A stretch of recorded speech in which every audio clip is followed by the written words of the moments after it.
Hey, what is up, guys? It is me, Mr. Puggy, and today I'm going to tell you about the worst vending machine ever.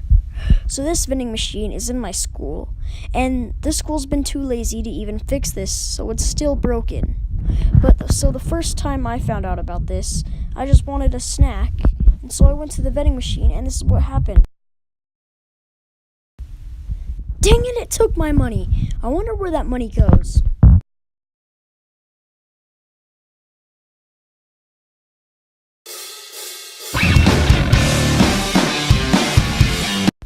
And that's how me and my friends got the name of the vending machine to hell.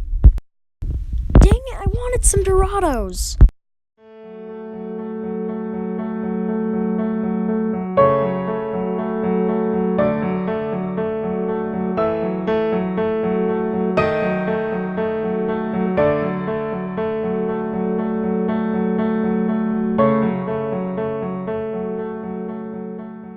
Hey guys, I came out with some new merch. If you guys want to check it out, go to the link up in the description or the link that's above my head.